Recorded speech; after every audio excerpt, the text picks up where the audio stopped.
सभी धर्म प्रेमी सज्जनों को मेरा सादर नमस्ते। हम पढ़ रहे हैं श्रीमद् भागवत गीता। इससे पूर्व 12 अध्याय का पाठ संपूर्ण रूप से प्रसारण हो चुका है। आज हम 13वें अध्याय का पाठ आरंभ करेंगे। यह 13वां अध्याय बहुत ही उत्तम अध्याय है, क्योंकि इस अध्याय में योगेश्वर श्री कृष्ण ने अर्जुन को क्षेत्रज्ञ विभाग योग के बारे में उपदेश दिया है। तो यह अध्याय अति उत्तम होने वाला है। इस अध्याय के पाठ आरंभ करने से पहले मैं आप सभी धर्म प्रेमी सज्जनों से निवेदन करना चाहता हूं कि कृपया इस YouTube चैनल को सब्सक्राइब अवश्य करें, क्योंकि आपके द्वारा किया गया सब्सक्राइब, लाइक, कमेंट व शेयर से हमारी हौसला बढ़ती है और हम प्रेरित होकर उत्तम से उत्तम प्रस्तुति देने के लिए तैयार होते हैं। उत्तम से उत्तम प्रस्तुति आपके लिए हम प्रस्तुत करते हैं। तो विलंब ना करते हुए हम बढ़ते हैं पाठ की ओर और प्रारंभ करते हैं पाठ। ओम नमो परमात्मने नमः। अथ त्रयोदशोऽध्यायः। श्रीभगवानुवाच इदं शरीरं कौन्तेय क्षेत्रमित्याभिधीयते, एतद्यो वेत्ति तं प्राहुः क्षेत्रज्ञ इति तद्विदः। श्री भगवान बोले, हे अर्जुन, यह शरीर क्षेत्र इस नाम से कहा जाता है और इसको जो जानता है उसको क्षेत्रज्ञ इस नाम से उनके तत्व को जानने वाले ज्ञानी जन कहते हैं। क्षेत्रज्ञं चापि मा विद्युहि सर्वक्षेत्रेषु भारत, क्षेत्रज्ञयोग्यार्णं यज्ञानां मतं मम। हे अर्जुन, तू सब क्षेत्रों में क्षेत्रज्ञ अर्थात जीवात्मा भी मुझे ही जान, और क्षेत्रज्ञ को अर्थात विकार रहित प्रकृति का और पुरुष का जो तत्व से जानना है वह ज्ञान है, ऐसा मेरा मत है। तत्क्षेत्रं यच्च यादृक्च यद्विकारी ततश्च यत् स च यो यत् प्रभावश्च तत्क्षमाशेन मे शृणु। वह क्षेत्र जो और जैसा है तथा जिस विकारों वाला है और जिस कारण से जो हुआ है, तथा वह क्षेत्रज्ञ भी जो और जिस प्रभाव वाला है, वह सब संक्षेप में मुझसे सुन। ऋषिर्भिर्बहुधा गीतं छन्दोरभिर्विविधैः पृथकं ब्रह्मसूत्रपदैश्चैव हेतुमद्भिर्निर्विश्चिन्तये।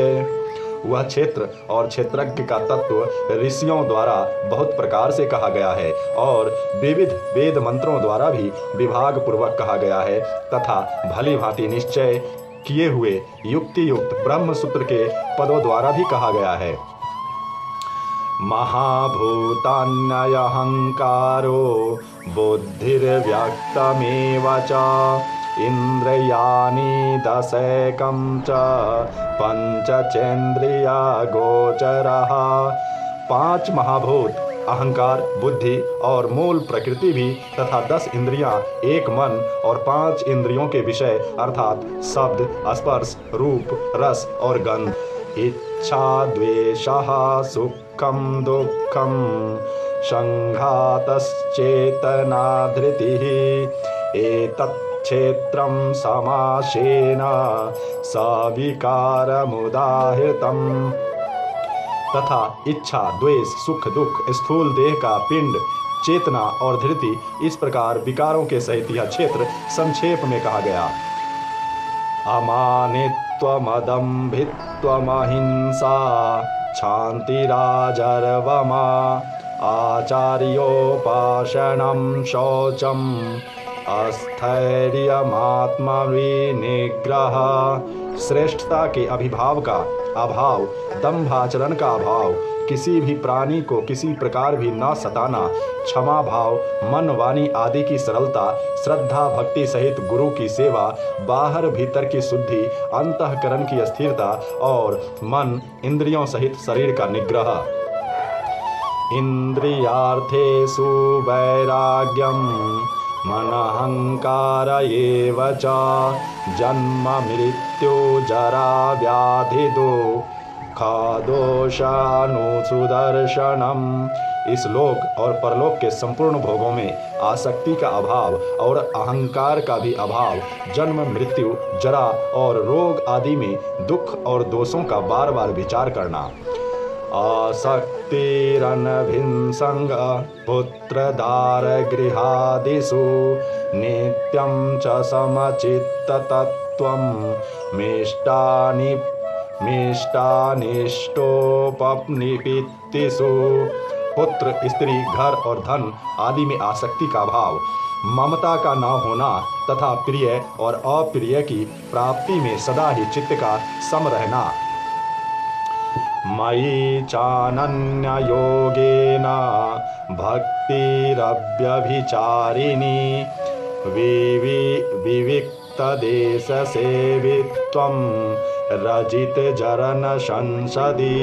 मुझ परम ऐश्वर्य में अनन्य योग के द्वारा अव्यभिचारिणी भक्ति तथा एकांत और शुद्ध देश में रहने का स्वभाव और विषयासक्त मनुष्यों के समुदाय में प्रेम का न होना। अध्यात्म ज्ञान नित्यत्वं तत्त्वज्ञानार्थदर्शनम् एतद्ज्ञानमिति प्रोक्ता मम ज्ञानम यद्चोऽन्यथा। अध्यात्म ज्ञान में नित्य स्थित और तत्व ज्ञान के अर्थरूप परमात्मा को ही देखना, यह सब ज्ञान है, और जो इससे विपरीत है वह अज्ञान है, ऐसा कहा है। ज्ञेयं यत्तत्त्व प्रवक्ष्यामि यज्ज्ञात्वामृतं श्रुते अनादिमत्परं ब्रह्मा न सदुच्यते। जो जानने योग्य है तथा जिनको जानकर मनुष्य परम आनंद को प्राप्त होता है, उसको भली भांति कहूँगा, वह अनादि वाला पर ब्रह्म न सत ही कहा जाता है और न असत ही।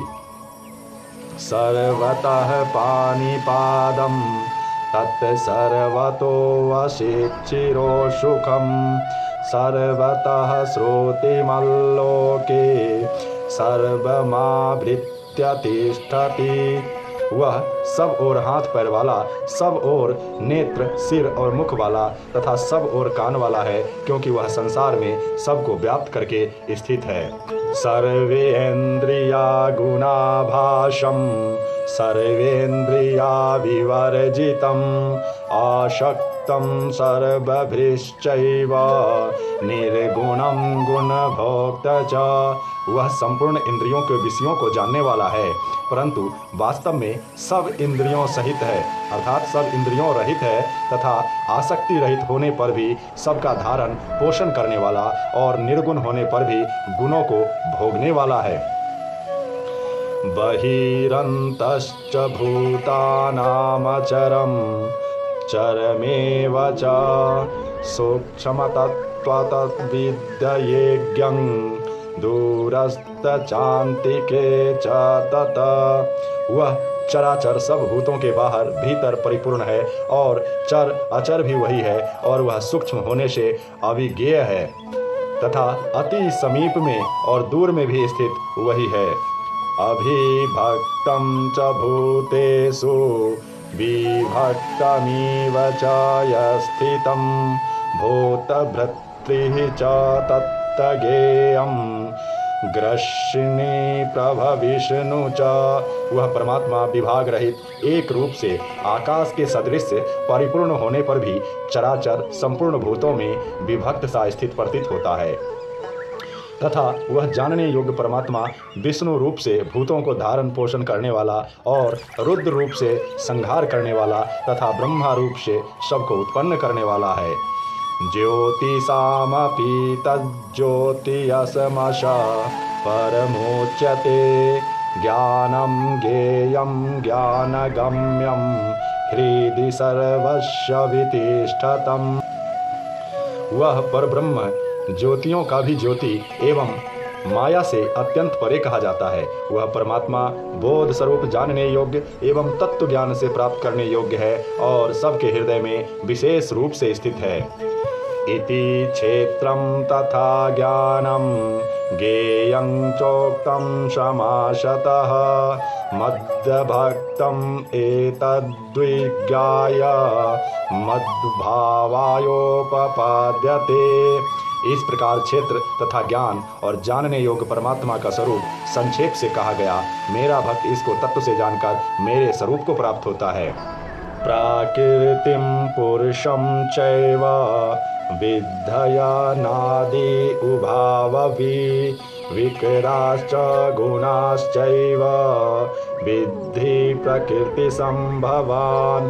प्रकृति और पुरुष इन दोनों को ही तू अनादि जान और राग द्वेषादि विकारों को तथा त्रिगुणात्मक संपूर्ण पदार्थों को भी प्रकृति से ही उत्पन्न जान। कार्यकरण कर्तृत्वे हेतु प्रकृतिरुच्यते पुरुषः सुख दुःखानां भोक्तृत्वे हेतुरुच्यते। कार्य और कारण को उत्पन्न करने में हेतु प्रकृति कही जाती है और जीवात्मा सुख दुखों के भोक्तापन में अर्थात भोगने में हेतु कहा जाता है। पुरुषः प्रकृतिस्तथो हिंभुकत्ते प्रकृतिजान् गुणानां कारणं गुणसंगोऽस्य सदस्याद्योजी जन्मसु। प्रकृति में स्थित ही पुरुष प्रकृति से उत्पन्न त्रिगुणात्मक पदार्थ को भोगता है और इन गुणों का संग ही इस जीवात्मा की अच्छी बुरी योनियों में जन्म लेने का कारण है। उपद्रष्टानुमंता च भर्ता भोक्ता महेश्वर परमात्ममेति चाप्युक्तो देहे अस्मिन् पुरुषः परः। इस देह में स्थित यह आत्मा वास्तव में परमात्मा ही है। वही साक्षी होने से उपद्रष्टा और यथार्थ सम्मति देने वाला होने से अनुमंता, शव का धारण पोषण करने वाला होने से भर्ता, जीव रूप से भोक्ता, ब्रह्मा आदि भी स्वामी होने से महेश्वर और शुद्ध सच्चिदानंद घन होने से परमात्मा ऐसा कहा गया है। यो एवं वेत्ति पुरुषं प्रकृतिं च गुणे सह सर्वथा वर्तमानोऽपि न स भूयो अभिजायते। इस प्रकार पुरुषों को और गुणों के सहित प्रकृति को जो मनुष्य तत्व से जानता है वह सब प्रकार से कर्तव्य कर्म करता हुआ भी फिर नहीं जन्मता। ध्यानेनात्मनि पश्यन्ति केचिदात्मानमात्मनः अन्ये सांख्येन योगेन कर्मयोगेन चापरे। उस परमात्मा को कितने ही मनुष्य तो शुद्ध हुई सूक्ष्म बुद्धि से ध्यान के द्वारा हृदय में देखते हैं, अन्य कितने ही ज्ञान योग के द्वारा और दूसरे कितने ही कर्म योग के द्वारा देखते हैं अर्थात प्राप्त करते हैं। अन्ये त्वमेव जानन्ता श्रुत्वान्येभ्य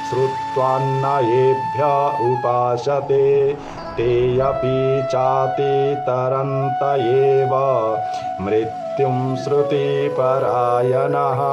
परंतु इनसे दूसरे अर्थात जो मंद बुद्धि वाले पुरुष हैं वे इस प्रकार न जानते हुए दूसरों से अर्थात तत्व के जानने वाले पुरुषों से सुनकर ही तदनुसार उपासना करते हैं और वे श्रवण परायण पुरुष भी मृत्यु रूप संसार सागर को निःसंदेह तर जाते हैं। यावत् संजायते किंचित सत्वम् अस्थावर जंगमम् क्षेत्र क्षेत्रज्ञ संयोगा तत् द्विधि भरत वर्षभम। हे अर्जुन, यावन्न मात्र जितने भी अस्थावर जंगम प्राणी उत्पन्न होते हैं उन सबको तू क्षेत्र और क्षेत्रज्ञ के संयोग से ही उत्पन्न जान। समम सर्वेषु भूतेषु तिष्ठन्तं परमेश्वरं विनश्यतस्तविनश्यन्तं यह पश्यति सह पश्यति। जो पुरुष नष्ट होते हुए सब चराचर भूतों में परमेश्वर को नाश रहित और समभाव से स्थित देखता है वही यथार्थ देखता है।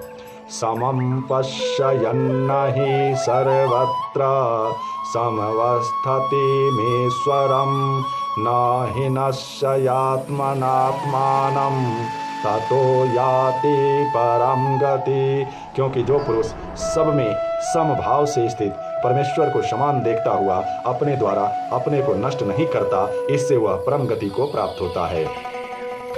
प्रकृत्यैव च कर्माणि क्रियमाणानि सर्वशः यः पश्यति यथात्मानं कर्तारं स पश्यति।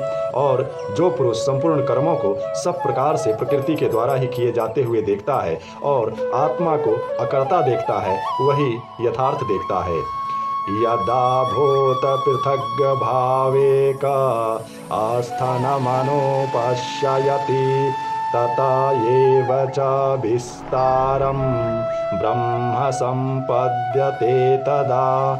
जिस क्षण यह पुरुष भूतों के पृथक पृथक भाव को एक परमात्मा में ही स्थित तथा उस परमात्मा से ही संपूर्ण भूतों का विस्तार देखता है, उसी क्षण वह सच्चिदानंद घन ब्रह्म को प्राप्त हो जाता है। अनादित्वात्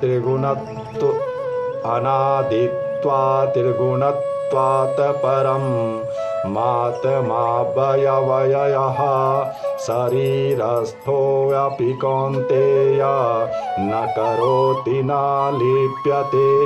हे अर्जुन, अनादि होने से और निर्गुण होने से यह अविनाशी परमात्मा शरीर में स्थित होने पर भी वास्तव में न तो कुछ करता है और न लिप्त ही होता है। यथा सर्वगतं सौक्षं मया द्वाकाशं नोपलिप्यते सर्वत्रावस्थितो देहे यथात्मानोपलिप्यते।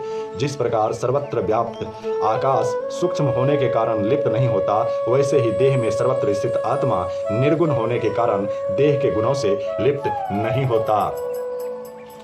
यथा प्रकाशयत्त एकः कृत्क्षणं लोकमिमं रविः क्षेत्रं क्षेत्री तथा कृत्क्षणं प्रकाशयति भारत।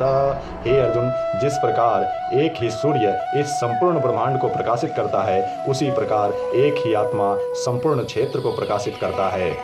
क्षेत्र क्षेत्रज्ञयोरेवमन्तरं ज्ञानचक्षुषा भूत प्रकृति मोक्षम च ये विदुर्यान्ति ते परम।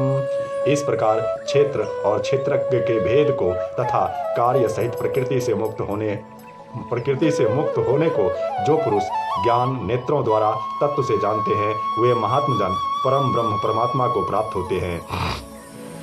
ओम तत्श्रीदिति श्रीमद्भागवत गीता सूक्ष्मेषु ब्रह्म विद्यायां योग शास्त्रे श्री कृष्ण अर्जुन संवादे क्षेत्र क्षेत्रज्ञ विभाग योगो नाम त्रयोदशः अध्यायः।